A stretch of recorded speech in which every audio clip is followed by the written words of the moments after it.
ஆஸ்ட்ரோவேலின் நல்ல நேரம் நிகழ்ச்சியின் சார்பாக அத்துணை சப்ஸ்கிரைபர்களையும் எல்லா அன்பு உள்ளங்களையும் எனது நண்பர்களையும் வருக வருக என வரவேற்பதில் பெருமகிழ்ச்சி கொள்கிறேன்.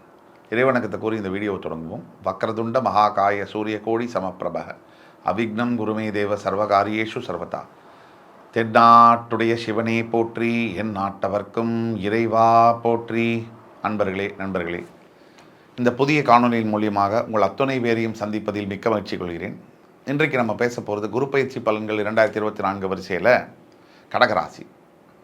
தாயுள்ளம் கொண்ட அன்புமிக்க கடகராசி அன்பர்களே, தாயுள்ளம்னு ஏன் சொல்கிறேன்? மேஷராசி, ரிஷபராசி, மிதுன ராசி, கடகராசி, இது 4ஆம் வீடு. இந்த வீட்டுக்கு சந்திர பகவான் மாதாகாரகன் ஆட்சி பெறுகிறார். இந்த அவருடைய சொந்த வீடாக வருகிறது. அதனால் எல்லோரிடமும் ஒரு மதர்லி டச், ஒரு மதர்லி அம்மாவுடைய அன்புக்கு இணையாக பழகக்கூடிய கடகராசி அன்பர்கள். பொதுவாகவே கடகராசி அன்பர்களுக்கு எதையும் மறக்க முடியாது. அம்மாவும் அப்படி தான், எதை செஞ்சாலும் அவங்களால மறக்க முடியாது, நல்லதாக இருந்தாலும் சரி கெட்டதாக இருந்தாலும் சரி. ஆக தாயுள்ளம் கொண்ட கடகராசி அன்பர்களுக்கு குரு பயிற்சி பலன்கள் 2024 எப்படி இருக்கும் அப்படிங்கிறத பற்றி பார்ப்போம். இதனால் வரைக்கும் உங்களுடைய 10ஆம் வீட்டில் மேஷராசியிலிருந்து வந்த குரு பகவான் ஏப்ரல் 30ஆம் தேதி மாறி 11ஆம் வீடு ரிஷபராசிக்கு பெயரப்போகிறார். உங்கள் ராசியில் உச்சம் பெறக்கூடிய குரு பகவான் உங்களுடைய லாபஸ்தானத்திற்கு வருகை தரப்போகிறார். 10ஆம் குரு பிரச்சனையை கொடுப்பார் அப்படிங்கிறது எல்லோருக்குமே தெரியும். இந்த 10ஆம் இட குருவுடைய 11ஆம் இட குரு ரொம்ப நல்லதை செய்வார். அவர் குரு எப்போவுமே ஒரு விஷயம் நீங்கள் புரிஞ்சுக்க வேண்டியது, குரு பகவான் இருக்கின்ற இடத்தை விட அவர் பார்க்கின்ற பார்வைக்கு தான் சிறப்பு அதிகம். அவர் இருக்கின்றது இப்போ 11ஆம் வீடு, வரப்போறார் 11ஆம் வீட்டுக்கு. அதை விட அவர் பார்க்க போகிறது உங்களுடைய 3ஆம் வீடு கன்னி ராசி, உங்களுடைய 5ஆம் வீடு விருச்சிக ராசி, உங்களுடைய 7ஆம் வீடு மகர ராசி. இதுதான் இந்த 3ஆம் வீடு என்பது உபஜயஸ்தானம் அப்படின்னு சொல்லுவோம். 3ஆம் வீடு அப்படின்னா என்ன அப்படின்னு கேட்டிங்கன்னா, உங்களுடைய முயற்சிகள், நீங்கள் எடுக்கக்கூடிய எஃபர்ட்ஸ், உங்களுடைய சகோதர சகோதரிகள், உங்களுடைய நண்பர்கள், உங்களுடைய பார்ட்னர்ஷிப்பில் இருக்கக்கூடிய பார்ட்னர்ஸ், இவர்களையெல்லாம் குறிக்கக்கூடியது 3ஆம் இடம். உங்களுடைய கல்வி, இதை குறிக்கக்கூடியது 3ஆம் இடம். அப்போ இந்த இடத்தை குரு பகவான் தன்னுடைய சிறப்பு 5ஆம் பார்வையாக பார்ப்பதினால் கடகராசி என்பவர்களுக்கு கல்வியில் முன்னேற்றம், படிக்கக்கூடிய மாணவ மாணவியர்களாக இருக்கக்கூடிய கடகராசி என்பவர்களுக்கு நினைத்ததை படிக்கக்கூடிய யோகம். அது எத்தனை பேருக்கு இருக்குது? 1,00,000 பேரில் ஒன்று நமக்கு படிப்பு வராது, இல்லை நம்ம படிக்கணும்னு நினைக்கிற படிப்பு நமக்கு கிடைக்காது. இதெல்லாம் அமையிறதுங்கிறது யோகம் தானே. அந்த யோகம் எத்தனை பேருக்கு இருக்கு? அது இந்த ஆண்டு கடகராசியில் இருக்கக்கூடிய மாணவ மாணவியர்களுக்கு கிடைக்கும். அதே மாதிரி சகோதர சகோதரிகளின் மூலியமாக அனுகூலம். இந்த காலத்தில் அண்ணா தம்பி அக்கா தங்க நல்லா இருக்கியாப்பா அப்படின்னு கேட்டாலும் அதுவே மிகப்பெரிய உதவி. அப்படி கேட்டால் கூட மனசுக்குள்ள இவன் பாரு நம்மளை விட பெரிய ஆளாரானா அப்படிங்கிற எண்ணத்தோடு தான் இன்றைக்கி உறவுகள் இருக்குது. எல்லோரும் அல்ல, அப்படியும் இருக்காங்க. ஆக இந்த மாதிரியான நிலைமை மாறி தன்னுடைய தம்பி, தன்னுடைய அண்ணா, தான் ரத்தம், தான் சதை அப்படின்னு நினச்சி நல்லதை செய்யக்கூடிய, உதவிகளை செய்யக்கூடிய, ஒரு நல்ல வேலையை வாங்கி தரக்கூடிய, நல்ல ஒரு கன்ஸ்ட்ரக்ஷன் பண்ணுறீங்க, வீடு கட்டுறீங்கன்னா அதுக்கு உதவக்கூடிய, இது மிகப்பெரிய அளவில் பக்கத்துணையாக இருக்கக்கூடிய. பக்கத்துணைனா என்ன, வெறும் பணம் கொடுக்கறது மட்டும்தான் அப்படின்னு இல்லை, மாரல் சப்போர்ட்டுங்க. நீ கவலைப்படாதடா, உன் அண்ணா நான் இருக்கேன் அப்படின்னு சொல்லக்கூடிய, அவன் இருக்கானோ இல்லையோ, அந்த வார்த்தை தானங்க மனுஷனுக்கு முக்கியம். அந்த வார்த்தையை உங்கள் சகோதர சகோதரிகள் உங்களுக்கு சொல்லுவார்கள். அப்படிப்பட்ட அருமையான ஆண்டாக இந்த குரு பயிற்சி ஏப்ரல் 30ஆம் தேதிக்கு பிறகு கடகராசி என்பவர்களுக்கு வருகிறது. அடுத்தபடியாக நண்பேண்டா டாபிக்கு வருவோம். நம்ம ஃப்ரெண்ட்ஷிப்பு அப்படின்னாலே, நம்ம திருப்பியும் சொல்கிறேன், எதிரியும் நண்பனும் வேற வேற வீட்டிலலாம் இருக்கிறது இல்லை. நம்ம சூப்பர் ஸ்டார் சொன்ன மாதிரி நம்ம கூடவே தான் சுற்றிட்டு இருப்பானுங்க. எப்போ நம்ம கூட இருக்கிறவன் நமக்கு எதிரின்னு தெரிய வரும் அப்படின்னா, கண்ணதாசன் பாட்டுக்கு போயிடணும். அதாவது செந்தணலும் நீர் போல் தெரியும், நண்பனும் பகைவரும் நட்பு போல் தெரியும், அது எப்போ காலம் வரும்போது தான் அதை உணரும் அப்படிங்கிற பாடல் வரிகளுக்கு ஏற்ப பகைவன் நம்ம கூடவே தான் இருப்பான். அவர் சொன்னது தான் நான் திருப்பியும் சொல்கிறேன்னு நினைக்காதீங்க, சிரிச்சுக்கிட்டே இருப்பான். நண்பனுக்கும் பகைவனுக்கும் அவர் சொல்லாத இன்னொரு விஷயத்தை நான் சொல்கிறேன். பகைவன் எப்பவுமே சிரிச்சிட்டு இருப்பான், நண்பன் எப்பவும் சிரிக்க மாட்டான். எப்போ பார்த்தாலும் மூஞ்சியில் நல்லதையே பேசுவான், அதுதான் பகைவன். நண்பன் மூஞ்சியில் அடித்த மாதிரி பேசுவான், இதுதான் வித்தியாசம். உங்களுக்கு பிடிச்ச மாதிரியே பேசக்கூடியது பகைவன், உங்களுக்கு பிடிக்காததையும் பேசுறது உங்கள் நண்பன். இதுதான் வித்தியாசம்.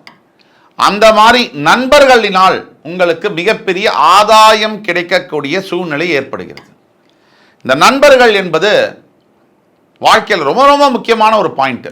இந்த ஃப்ரெண்ட்ஷிப்னால வேலை கிடைக்குது, பல பேருக்கு நல்ல பெண்ணை திருமணம் செய்யக்கூடிய யோகம் கிடைக்குது. ஏன் ஃப்ரெண்ட்ஸோட தங்கையோ அக்காவையோ கூட கல்யாணம் பண்ணிருக்காங்களே, கல்யாணம் பண்ணி கொடுக்குறானே மனசார, ஏன் நண்பன் சொல்லி அந்த மாதிரியான யோகங்கள் ஏற்படுது. அதே மாதிரி அந்த மாதிரி கல்யாணம் பண்ணி கொடுத்த நண்பர்களை பல ஆண்டுகளுக்கு அப்புறம் ஏன்டா நீ தாண்டா எனக்கு முதல் இனிமைன்னு ஃபீல் பண்ணுற அளவுக்கு அந்த கல்யாண வாழ்க்கையும் இருக்குது, அது வேறு விஷயம். பட் கல்யாணம் பண்ணி கொடுக்குறாங்க. அதே மாதிரி ஒரு பெரிய பணக்கார அளவில் இருக்கக்கூடிய நண்பன் ஒரு ஏழை நண்பனை எடுத்து அவன் வாழ்க்கையவே மாத்திரானா இல்லையா, நடக்குது இன்றைய அளவிலும். அப்போ நண்பர்கள்னால அனுகூலம். பார்ட்னர்ஷிப், சரியான ஒரு பார்ட்னர் இல்லைன்னு சொன்னால் பிஸ்னஸில் நீங்கள் எவ்வளவுதான் முயற்சி எவ்வளவுதான் திறமை இருந்தாலும் அந்த பிஸ்னஸ் அடியோடு போயிடும். அந்த மாதிரி நல்ல பார்ட்னர்ஸ் அமையக்கூடிய வேலைகள் இதையெல்லாம் தரக்கூடிய, நீங்கள் எடுக்கக்கூடிய முயற்சிகள் அத்தனையும் திருவினையாகக்கூடிய வாய்ப்பு. முயற்சி திருவினையாக்கும் என்ற வாக்கிற்கிணங்க. இது எல்லாத்துக்கும் மேலே உங்களுக்கு வாழ்க்கையில் உபஜயஸ்தானம்னா எஃபர்ட்ஸ் நீங்கள் போடுவீங்க. எஃபர்ட்ஸ் நீங்கள் போடும்போது அந்த எஃபர்ட்ஸுக்கு ரிசல்ட் உடனே கிடைக்கும். அடுத்தபடியாக உங்களுடைய 5ஆம் வீடு என்று சொல்லக்கூடிய விருச்சிக ராசிக்கு அவருடைய சமசப்தம பார்வை விழுவதனால் நிறைய வருஷமா பசங்க இல்லைன்னு சொன்னால் அந்த வீடே ஒரு சுடுகாடு மாதிரி தான். அதாவது நீங்கள் பாருங்கள், காசு பணம் பதவி இதெல்லாம் கொடுக்க முடியாத, இதால் வாங்க முடியாத பல விஷயங்கள் இன்னமும் உலகத்தில் இருக்குது. அன்பு, பாசம், பந்தம், நட்பு, குழந்தைங்க, இதெல்லாம் நீங்கள் கோடி கோடியாக கொட்டி கொடுத்தா கூட உங்களுக்கு கிடைக்காது. இது யார்கிட்ட இருக்கோ அவன்கிட்ட 10 பைசா கூட இருக்காது. வீட்டில் 10 பசங்க இருப்பாங்க, பாசமாக அப்பாட்ட பேசுவாங்க. 10,000 கோடி வச்சுருக்கவனுக்கு இது புரியவே புரியாது. அவன் நம்பர் கேமில் இருப்பான்.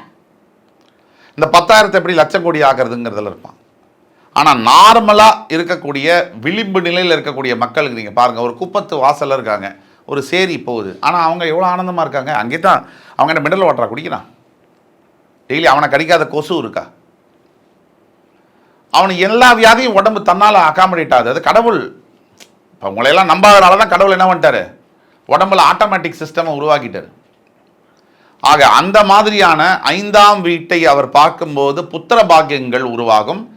பஞ்சமஸ்தானம் பூர்வ புண்ணியஸ்தானம் உங்கள் ராசிக்கு என்பதனால் நினைக்க பார்க்க முடியாத வெற்றிகளை தரும். வாழ்க்கையை மாற்றி அமைக்கக்கூடிய யோகங்களை கொடுத்தே தீர்வார் குரு பகவான். அடுத்தபடியாக உங்களுடைய 7ஆம் வீடு என்று சொல்லக்கூடிய மகர ராசி. ஒரு மனுஷன் பிறக்கிறான், படிக்கிறான், வளர்றான், செத்து போகிறான், எல்லாம் ஓகே தான். இந்த கல்யாணம் மட்டும் தப்பாயிடுச்சுன்னு வச்சுங்க, மொத்தமாக அவுட்டு. பாஸ்ட்டும் அவுட்டு, ஃப்யூச்சரும் அவுட்டு. பாஸ்ட்டும் அவுட்டு நான் ஏன் சொல்கிறேன்னா, இது நாள் வரைக்கும் அவன் படித்த படிப்பு, அவன் சம்பாதிச்ச காசு, அவன் இருந்த பதவி எல்லாம் 10 பைசா பிரயோஜனம் இல்லை. ஃப்யூச்சரும் அவுட்டு நான் ஏன் சொல்கிறேன், இவன் தான் பிடிங்கிட்டே இருக்காளே, அரிச்சு எடுத்துருவா. அப்படியே தேங்காய் தொகையில் எடுத்து மிக்சி கிரைண்டரில் அரைக்கிற மாதிரி மனுஷனுடைய மூளையை அப்படியே கட கட கட கட நான் அரிச்சு எடுத்துருவாங்க சில பெண்கள். அப்படி அரிச்சு எடுக்கும் போது என்ன ஆகும், ஏண்டா இந்த வாழ்க்கை அப்படின்னு அந்த ஆணுக்கு தோணும். ஒரு ஆணுக்கு இன்னொரு பிரச்சனை என்னன்னு சொன்னால், பெண் அழுதுறது இல்லை ஒரு கத்துறது, சத்தம் போடுறது எல்லாம் சமுதாயம் கேட்கும் காது கொடுத்து. ஒரு ஆணுடைய அழுகை என்பது அவனுக்கே கேட்காது. அதுதான் ஒரு பெரிய விஷயம். இதில் ஒரு ஆண் அழும் போது சைலண்ட்டாக அழுவான், அவன் அழுகிறது அவனுக்கே கூட கேட்காது, அவன் மற்றவனுக்கு சொல்லவே மாட்டான். அப்படிப்பட்ட அழுகையை தரக்கூடிய அந்த ஆணுக்கு இந்த மகர ராசியை குரு பகவான் பார்ப்பதினால் இந்த ஆண்டு கடகராசி என்பர்கள், ஆணாக இருக்கக்கூடிய கடகராசி என்பவர்களுக்கு அருமையான வாழ்க்கை துணை பெண்டாட்டி அமைவாள் என்று கூறிக்கொண்டு, அதே மாதிரி பெண்ணாக இருக்கக்கூடிய கடகராசிக்கும் நல்ல கணவன்மார்களும் வருவார்கள். ஆக அத்துணை யோகங்களையும் அள்ளித்தரும் ஆண்டாக கடகராசி என்பவர்களுக்கு இந்த ஆண்டு வருகிறது என்றால் அது மிகையல்ல. அதுவும் ஏப்ரல் 30 பிறகு குரு பகவான் மேஷராசியில் ரித்திய நட்சத்திரம் 1ஆம் பாதத்திலிருந்து 2ஆம் பாதம் ரிஷபராசியில், மேஷராசியில் கிருத்திகை நட்சத்திரம் 1ஆம் பாதத்திலிருந்து ரிஷபராசியில் இருக்கக்கூடிய கிருத்திகை நட்சத்திரம் 2ஆம் பாதத்திற்கு அவர் பெயரும் பொழுது இந்த அற்புதம் நிகழும். ஆக ஏப்ரல் 30 பிறகு கடகராசி என்பவர்களுக்கு மிகப்பெரிய அதிசயங்கள் காத்திருக்கிறது என்று கூறி அடுத்து வரும் காணொலியில் என் அன்புமிக்க கடகராசி அன்பர்களே, உங்கள் எல்லோரையும் சந்திக்கும் வரை உங்களிடமிருந்து விடைபெறுவது உங்கள் சுபாஷ் பாலகிருஷ்ணன். நன்றி, வணக்கம், வாழ்க வளமுடன்.